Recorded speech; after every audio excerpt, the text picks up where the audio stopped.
Wife of doctor Arvind Sharma ji, आप सबके आशीर्वाद से आपके गांव में आप लोगों का आशीर्वाद लेने के लिए आई हैं। मैं रीटा शर्मा जी को आश्वासन दिलाता हूं कि पहले भी ये गांव हमेशा बीजेपी को जिताकर भेजता रहा है और आज भी जिता करके भेजेगा। ये मैं गांव की तरफ से आश्वासन दे रहा हूं रीटा शर्मा जी को। रीटा शर्मा जी के साथ आए हुए हमारे मंडल के अध्यक्ष प्रदीप बहुआ जी, महिला मोर्चा मंडल अध्यक्ष मुकेश लता जी, पिंकी शर्मा जी और हमारे महामंत्री बेरली से कृष्ण बठेड़ा जी और दूसरे महामंत्री अपना गुजरवास से और हमारे क्लस्टर इंचार्ज रुपेश जैनाबाद जी और भी कोई साथी जिनका मैं नाम लेने से वंचित रह गया हूं। मैं सभी मंचासीन पदाधिकारियों का भाड़ा गांव में आने पर हार्दिक अभिनंदन व स्वागत करता हूं। और मैं ज़्यादा समय न लेते हुए, क्योंकि काफ़ी लेट चल रही हैं, आगे भी काफ़ी गांव रह रहे हैं, मैं दो बात कह के ना अपनी बात को ख़त्म करता हूं। देखो जी, मोदी जी का आपने काम देखा है। जो हमारे बच्चे लड़ाई के दौरान, दो देशों की लड़ाई थी, उसके बीच में फंस गए थे और एकदम दो देशों का युद्ध बंद करवा करके और ये आदेश किया गया कि हमारे बच्चों को पहले बाहर निकालो। तो उन देशों ने कहा कि हमें क्या पता लगेगा कि आपके बच्चे ये हैं। तो उन्होंने कहा कि जिसके हाथ में तिरंगा होगा वो इंडिया के बच्चे हैं। और उस तिरंगे को लेकर के पाकिस्तान, बांग्लादेश के भी बच्चे बाहर आए थे। ये है मोदी की ताकत, ये है मोदी की गारंटी।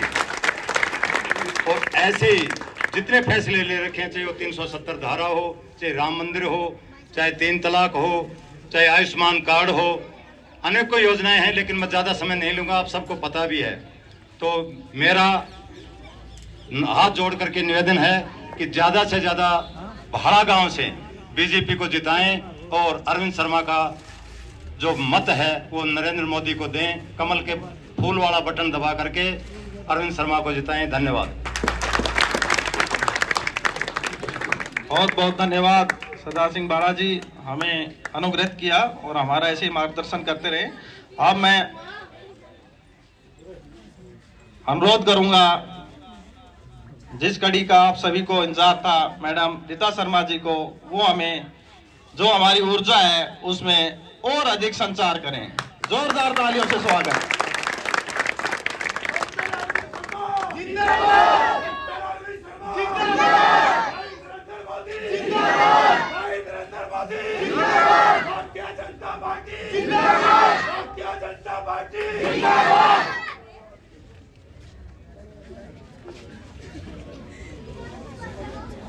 भारत माता की जय, भारत माता की जय, भारत माता की जय।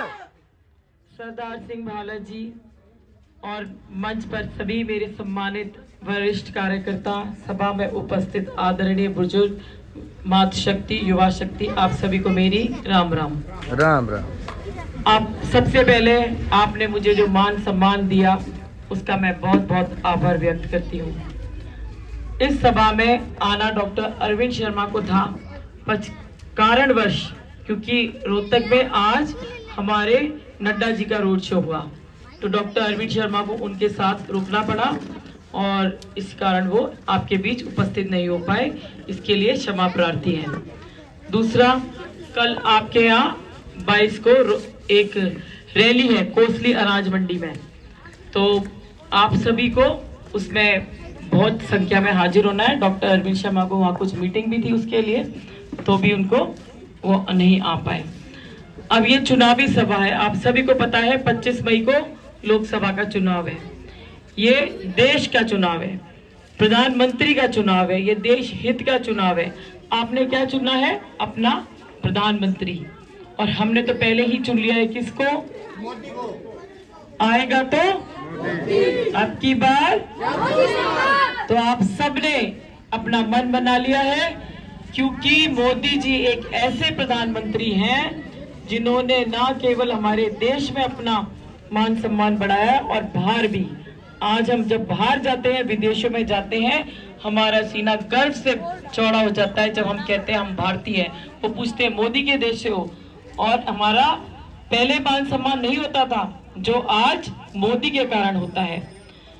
दुबई एक मुसलमान कंट्री है और वहां पर मोदी जी ने राम मंदिर बनवा दिया, और वहां के जब मोदी जी वहां जाते हैं, 3 बार जा चुके हैं, तो वहां पर सबसे बड़ी बिल्डिंग है अल बुर्ज, वहां पर हमारा तिरंगा झंडा फहराया जाता है, जो किसी भी देश के लिए वो नहीं करते। सिर्फ जब मोदी जी जाते हैं तो हमारा तिरंगा झंडा उसके ऊपर फहराया जाता है। तो आप देखिए, ऐसा प्रधानमंत्री जिसका पूरे संसार में कोई भी देश का प्रेसिडेंट प्रधानमंत्री हो वो सुनता है। अभी मेरे भाला सिंह जी ने बताया आप लोग सभी को कैसे हमारे बच्चे फंस गए थे, बाहर निकाला मोदी के कारण। अभी कतर में हमारे 9 सैनिक थे जिनको फांसी की सजा हुई, और मोदी जी ने क्या करा, ना केवल उनकी सजा माफ कराई बल्कि उनको घर वापस भी लेके आए। तो ऐसा हमारा मोदी जी का रुतबा है। तो हम क्यों ना तीसरी बार ऐसे प्रधानमंत्री को लाए। हमारा देश सुरक्षित ही मोदी जी के हाथों में है। कभी इधर से चाइना, आपको देखो कितनी बार हमारे को आंखें दिखाता है, पर उसकी हिम्मत नहीं होती कभी हमारे ऊपर युद्ध करने की। किस लिए? क्योंकि हमारा प्रधान सेवक मोदी जी बैठे हैं ऊपर, तो कभी हिम्मत नहीं होती उसकी। तो हमको देश हित के लिए किसको लाना है? मोदी जी ने पिछले मैनिफेस्टो में 370 बोला था हटवाऊंगा, हटाई।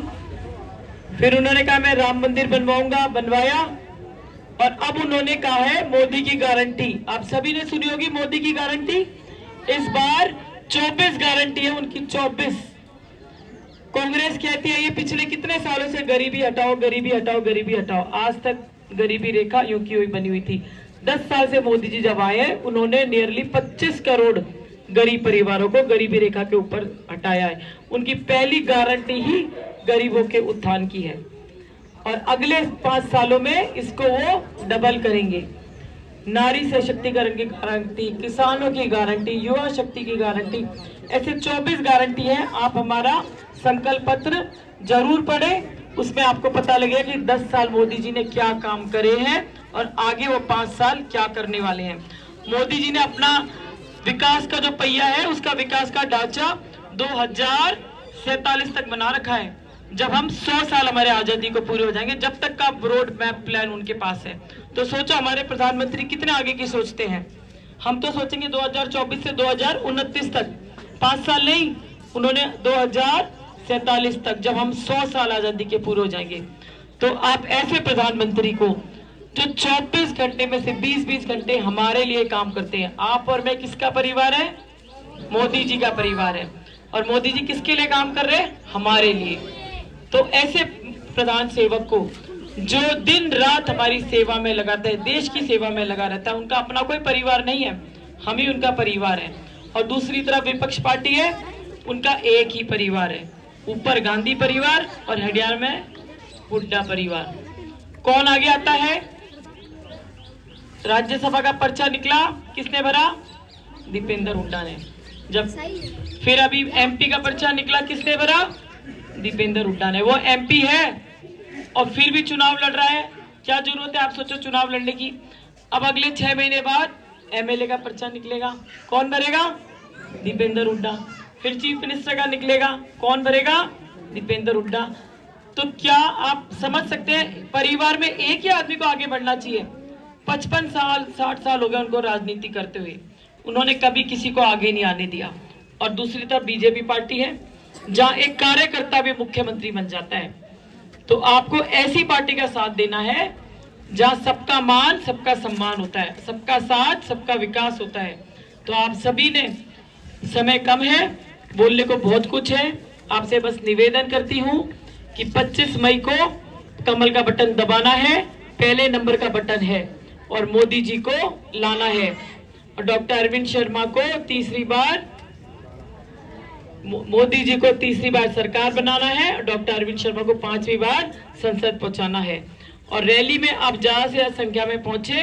रैली में श्री गडकरी जी, बालकनाथ जी और राव इंद्रजीत जी और सुधा यादव जी, ये सारे आएंगे। और सबसे ज्यादा आभार मैं राव इंद्रजीत का व्यक्त करती हूँ, जिन्होंने हमेशा बड़े भाई की तरह डॉक्टर अरविंद का मार्गदर्शन किया है। कोसली को लेकर समय समय पर जब भी कोई मार्गदर्शन चाहिए वो हमेशा खड़े रहे हैं। और आपसे उम्मीद करती हूँ, आपने पिछले 2019 में बहुत आशीर्वाद दिया था। मातृशक्ति जहाँ इकट्ठी होती है उस इंसान को कोई नहीं हरा सकता।